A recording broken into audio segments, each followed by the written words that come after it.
What's good, everyone? Welcome back to another video. This video we're going to be talking about AEW Collision. This past episode that featured Samoa Joe versus CM Punk for the first time in 18 years. AEW Collision has had 4 shows as of today. And as of tonight, AEW Dynamite comes on at 8. Now, I haven't covered that much AEW content on this channel. I think we covered like Full Gear, a couple other things here and there. But we're going to start bringing some AEW content to this channel. And I'm going to start this off with AEW Collision. I liked AEW Collision's episode this past Saturday with CM Punk, Samoa Joe, Powerhouse Hobbs, Ricky Starks, and the AEW World Tag Team Championship Eliminator match between the champs, FTR taking on Bullet Club Gold's Jay White and Juice Robinson. Start off the show, we get some promo segments like the intro with Ricky Starks talking about his match with Hobbs, Hobbs talking about Starks, Samoa Joe talking about Punk, and Punk talking about Samoa Joe, and Punk comes out to address the live audience. Right off the bat, man, this show in particular, this gave me Saturday night's main event vibes with the intros that they used to do, like that Collision did. Very reminiscent to Saturday night's main events. Like how back in like 2006, 2007, when they did right around the time when John Cena and Batista was like world champ and shit like that, and they was going into WrestleMania 23. Like those episodes of Saturday night's main event, I thought those were pretty dope. I wish WWE would bring those back, but I don't think they ever will. But Collision gave me that vibe with these intros to start off the show. And to kick off the show, CM Punk came out and talked to the live audience about what the Owen Hart Foundation Cup means to him and how Owen is pretty much the reason most of the people in wrestling are in wrestling now. And that's a bit of a shoot because Owen is a trailblazer, right? The whole Hart family is a trailblazer. It's like trailblazers. One of many families in pro wrestling. And CM Punk just talking about the importance of Owen Hart and that the fans should be chanting Owen Hart. You can talk about Samoa Joe all you want. You can talk about Hobbs all you want, Starks and CM Punk himself, but the name people should be chanting for through the duration of the night is Owen Hart. Because without Owen Hart, none of those wrestlers would be here. So straight shoot from CM Punk there. And he goes through, he talks up all his opponents. Like he's saying that Samoa Joe and him are not, if he considered this to be the end all be all, he just overshadowing Powerhouse Hobbs and Ricky Starks, so he's also putting more clout on those two. And that was the basis of his promo. Pretty good promo from CM Punk.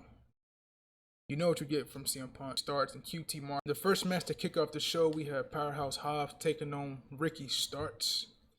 Absolute Ricky Starks. And the Owen Hart Foundation Tournament semifinals. This match was not as good as their Grand Slam match they had last fall, but it was pretty decent, man. I see a lot of people ragging on like the botch or like slow moments and shit like that, but I don't really look at it like that. I look at the botch. The botch is cool. Ricky Starks had to attempt a tornado DDT, like a springboard tornado DDT, but he was doing a little too fast and he caught his foot up on the ropes and couldn't get the damn DDT, the momentum for the DDT, and he ended up messing it up. But he recovered quickly. He recovered like it was nothing. You have to crawl back into it. Few things I didn't like in this match, man, was the interference from QT Marshall. I'm not a big fan of QT Marshall being with Powerhouse Hobbs. I think AEW is wasting Powerhouse Hobbs, man, like tremendously. He beat Wardlow for the AEW TNT Championship a few months back. Then once he lost, he was off of TV for a while until Collision. Till they started up Collision. Now he's on Collision.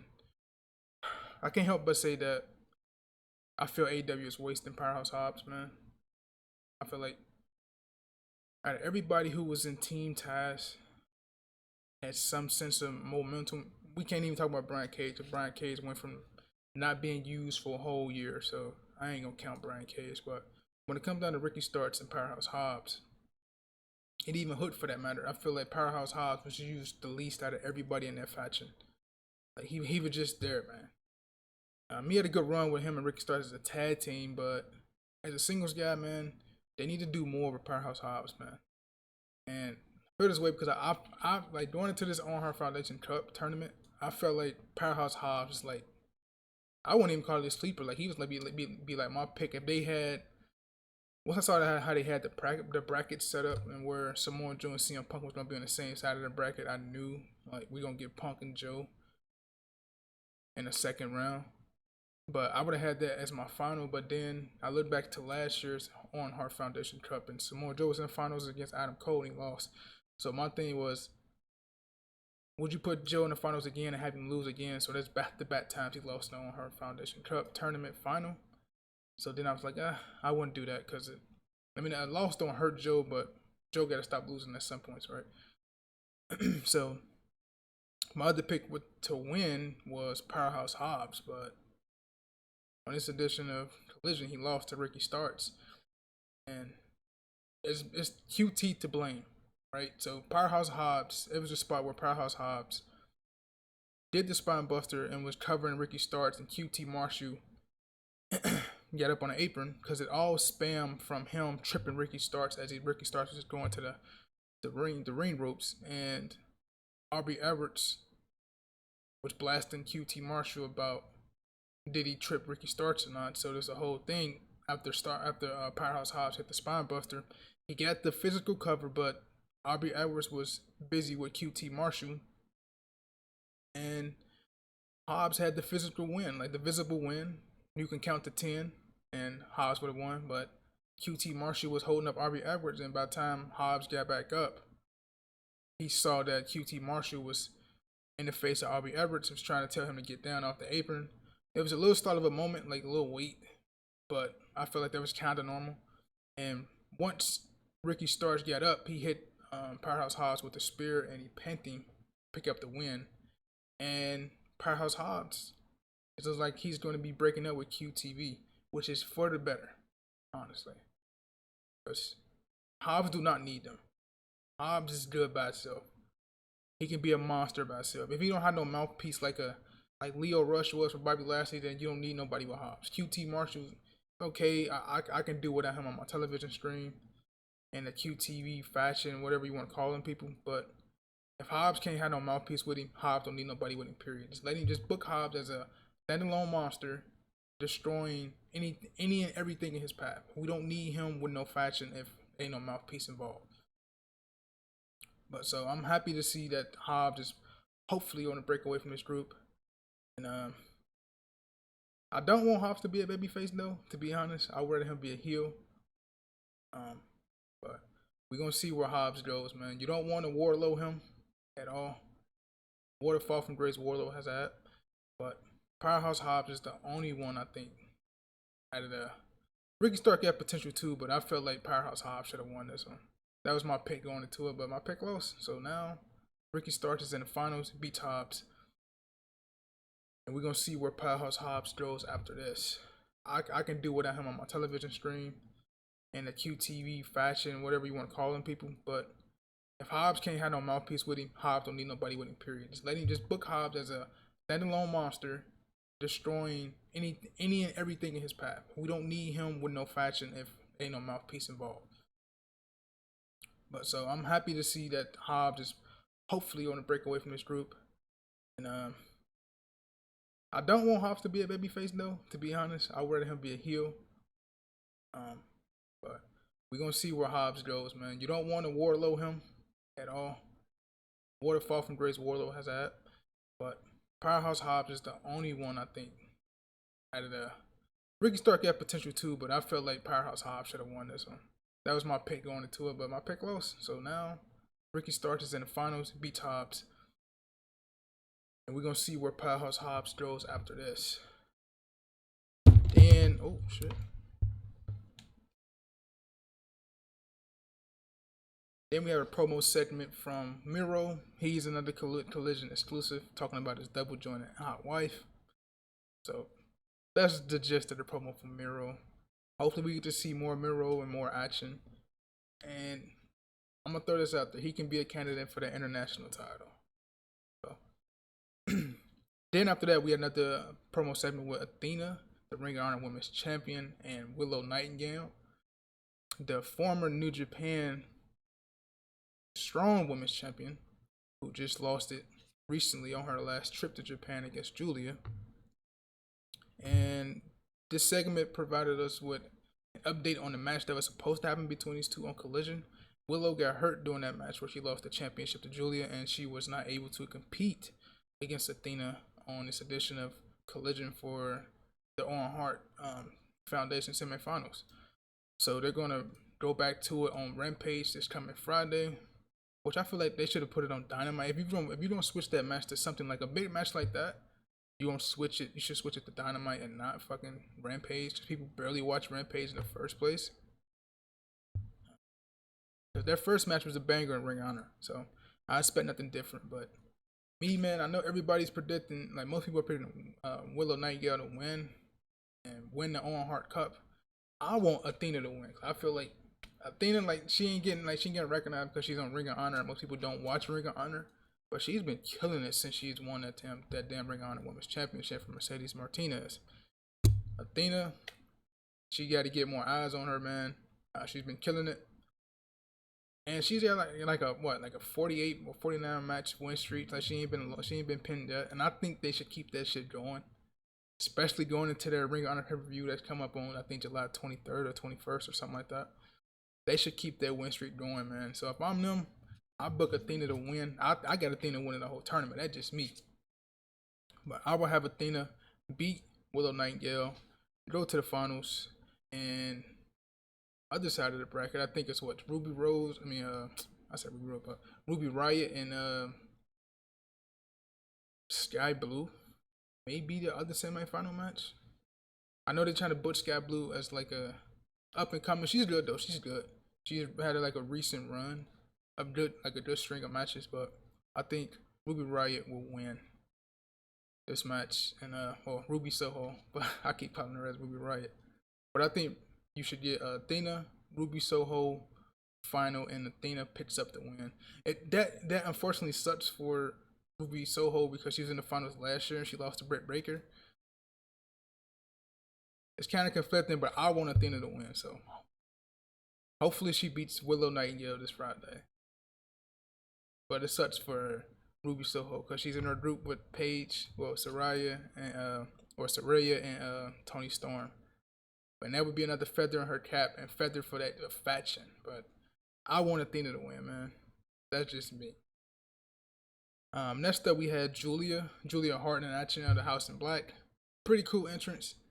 Nothing match, it's pretty much like a squash match. But Julia, she's advancing. She got like a little win streak or something like that going too. But thinking where she was just like last year or something like that, a couple months before. She was with Varsity Blondes. I think they were Brian Pillman and I forget the other guy's name, but Brian Pillman Jr. and them. And once she got with the House of Black, drastically changed the character, and she says she suits that group pretty well. So we'll see where they go with Julia Hart. Next matchup, we got the AEW World Tag Team Eliminator matchup. We have the Tag Team Champs FTR versus Bullet Club Golds, Jay White and Juice Robinson. And as you know from this channel and my New Japan Battle of the Valley review that I did a couple months back, I am a big Jay White fan. I think Jay White is one of the best wrestlers in the world. He was one of the best heels in New Japan, and now he's with AEW. So Juice Robinson is cool, but I appreciate him now, like based off like his previous work. Doing Collision, like these Collision matches he's been having and stuff like that. So I appreciate him now. I wasn't really a big fan of Juice Robinson, but Juice Robinson earned my respect. FTR, we know what they bring to the table. This was a fantastic tag team matchup. If you love tag team wrestling, you will love this match. This, for real, was a pay-per-view caliber match that you got for free on Collision on Saturday night. This could have easily been on All Out, Double or Nothing, Revolution, whatever. You got it for free on AEW Collision. This is a banger tag team match, 28-minute match between FTR and Bullet Club Joe, Jay White, and Juice Robinson. My words don't do it justice, man. You gotta go watch it for yourself, man. But if you love tag team wrestling, you will love this match. Bullet Club Joe picked up the win over FTR, so now they had a backstage segment after the match. And now we're gonna get them 2, possibly 3 more times in a 2 out of 3 falls match on this coming edition of Collision this Saturday coming up. And me, I'm gonna throw this out there. I'm taking Jay White and Juice Robinson just because I want Jay White to get some championship gold, AEW. But I can also see FTR keeping the belts. But I just don't know who the hell they would defend it against though, unless they have Jay White go after CM Punk's Joe that he keep referencing in the red bag. Because Jay White cut a promo with the the Gun Club, I want to say last week on Collision, talking about CM Punk. They just talking about CM Punk in that red bag he held. But I'm going to take Jay White and Juice Robinson to pick up the win next week on Collision, the 2 out of 3 falls match, and become the new AEW World Tag Team Champions. But you love tag team wrestling, and like I said, you will love this match. Fantastic match from both teams. A lot of near falls. Just pay-per-view quality. That's what you get on that match. So you enjoy that. If you enjoy tag team wrestling, you'll love this match. Next segment, we have the return of Scorpio Sky. We haven't seen Scorpio Sky in pretty much almost a year since he lost that TNT Championship against Wardlow. What? Scorpio Sky was he's one of the worst TNT champions in AEW history. But Wardlow's a close second, so I don't think that TNT Championship did anything for both of those guys. But yeah, we ain't seen him since he lost to Wardlow, and that had to be early July or something like that of last year. I know he dealt with a lot of nagging injuries, so he was out for a minute, but I heard that he'd been healthy for a while. They just didn't have nothing for him, and Collision was the spot for him to go. I like Scorpio Sky, right? I need to see more in singles action. He's good in the ring and stuff like that. He was obviously the standout at SCU with Christopher Daniels and Kazarian. But I need to see more. So I don't know if he's going to be babyface, because he showed babyface tendencies doing this match with Action and Andretti. But we're going to see what Scorpio Sky brings to the table. What he's going to be in the future when it comes to Collision. Now we get to the main event of the night. CM Punk versus Samoa Joe. This match is not as great as their trilogy they had 17, 16, 18 years ago, whatever, 20 years ago. But it wasn't meant to be. This match was worked like it was, like grizzled vets that haven't faced each other in 18 years, one-on-one. You weren't gonna get what you got when it was in Ring of Honor. That just wasn't gonna happen. But this match just worked. It just worked for me. It was a more down, gritty, hard-hitting style type of matchup. Samoa Joe being Samoa Joe, obviously. I miss Joe being on TV. He's exclusive to Collision, but he needs to be on Dynamite a whole lot more than he is. But I know that's because he's a Ring of Honor TV champ, and no one really watches Ring of Honor like that. But we need more Samoa Joe, bro. We need more Samoa Joe. Huge miss for WWE, even though we know Joe was struggling with injuries, but we need Joe on TV, bro. Period, point blank. But this match was a down gritty match, man. Joe was dominating CM Punk for real for this matchup. CM Punk, he won, but he's won by the skin of his teeth in this match. With a victory roll up. Samoa Joe delivered a chop to take him a break. I don't know if the fucking chop busted CM Punk open or not, but CM Punk was bleeding from the mouth after that, so I guess Samoa Joe chopped him so fucking hard that he started bleeding from the mouth. But Yeah, man. CM Punk barely won this match, and that was the perfect story to tell when it comes to this matchup. And I hope they not done with CM Punk and Samoa Joe. I would have had Samoa Joe win just to keep the theme running of CM Punk not being able to beat Samoa Joe since they fought 20 years ago. I would have kept that thing going. But you can see as the on hard card was shaking up how CM Punk was going to advance to the finals. So, like I said, I hope they're not done with this matchup, man. After the match, a great camera shot. You see the surprised look on Samoa Joe's face from the shot victory roll up by CM Punk. And you look on CM Punk's face, he's just like, damn, I just got her out of the skin of my teeth, literally. So he's just looking at Joe, surprised that he beat Joe. And that was the perfect story to tell when it comes to these two. So Samoa Joe extended his hand to CM Punk, the code of honor that you do in Ring of Honor after every match. Before and after every match in Ring of Honor, you extend your hand to shake your hand with your opponent after a good match. CM Punk was hesitant on first. And then as CM Punk shook his hand and as CM Punk goes to walk away, Samoa Joe brings him in for the coquina clutch and puts him to sleep. And then he goes out to grab a chair and presumably do what he did to Roderick Strong last week, which was do pretty much a diver straight to the top of the chair. But FTR came out there and stopped Samoa Joe before he can even attempt it. And Ricky Starks, who is CM Punk's opponent in the finals, also came out there. He's been with CM Punk for like the last 2 weeks on Collision, but he didn't come out there to the aid of CM Punk. He just came to the top of the ramp, stared down at CM Punk, and CM Punk can't stare back at him, and that's going to be your finals for the On Heart Foundation Cup. So we have Ricky Starks taking on CM Punk, our final.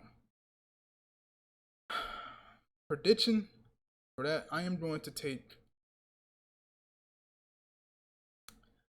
Ricky Starks, man. CM Punk hasn't lost since he came back. And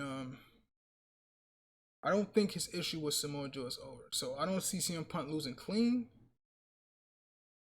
I expect some type of interference finish, but on the other hand, that can make Ricky Starks look kind of weak. So I don't know where they go from here, man. It's gonna be fucking weird with whatever finish they come up with.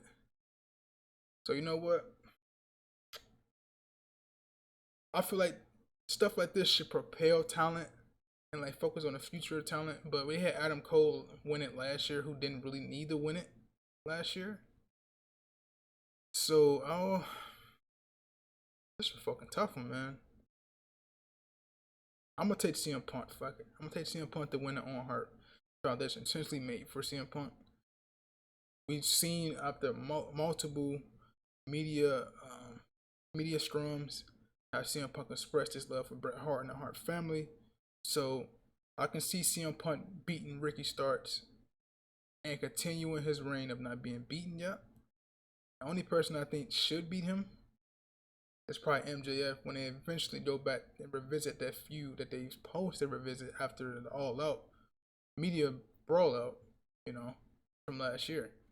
So I'm gonna take CM Punk. I'm not gonna take Ricky Starks. I'm gonna go CM Punk in the finals, and that'll propel him to a future AEW World Championship match. Since CM Punk been taking shots at MJF, talking about he don't have the real championship. All he did was go to AEWshop.com and get the other title from the website, the replica belt, and not the real deal. CM Punk has the real deal, and ain't nobody beating for it. So I'm gonna take CM